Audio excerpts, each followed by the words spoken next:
Hey everybody, how you doing? See this down here? So this is 62 square miles, okay? So this is the data center that's planned in Box Elder County, Utah.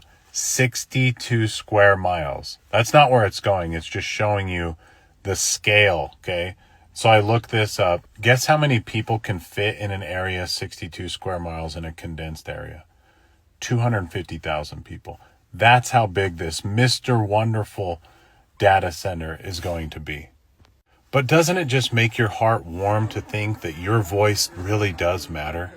Like that you have elected representatives, and if you get hundreds and hundreds of people that come to an event like you're about to see with Box Elder County, that they would actually take into consideration your voice. Oh no, the county commissioners of Box Elder County are going to look at hundreds of people, hundreds of residents of that county in the face and say, for hell's sakes, grow up! For hell's sakes, grow up!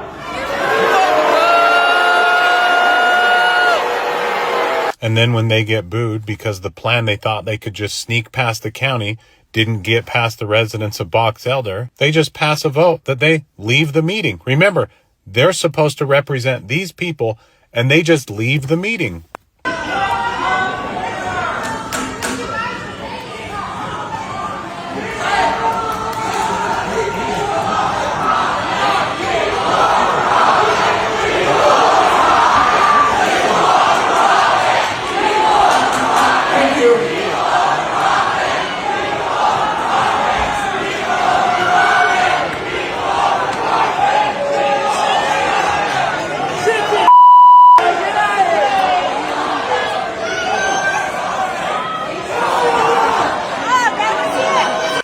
And remember, the governor of Utah is about to put water restrictions on the entire state of Utah because we're out of water.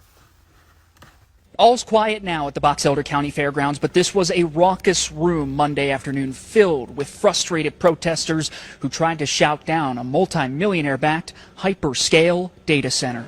Consultants attempted to discuss the interlocal agreement that's been negotiated between MITA and the county. No residential development.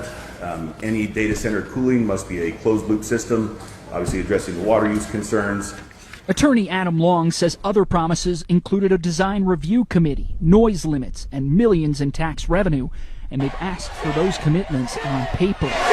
But nearly every comment in the room detailing the 40,000-acre Stratus project was met with a torrent of boos and chants. It will generate jobs and economic investment in infrastructure.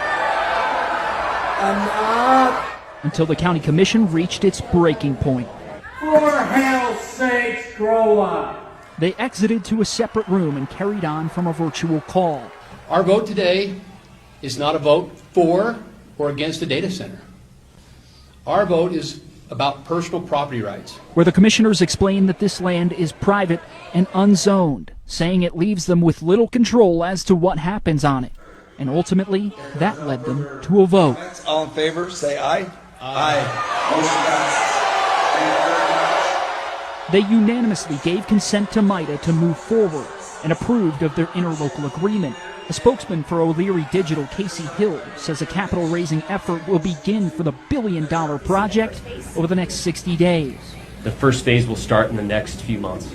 But it will move on without any environmental impact studies done yet and a lot of remaining concerns. And I think there's a lot of misinformation out there, so we'll be spending a lot of time with the community. When I asked why they hadn't done so already. Why not have some of those town halls before these votes came? Why not try to allay some of those fears and frustrations we saw out in the room? Hill described it as an unfortunate part of the process.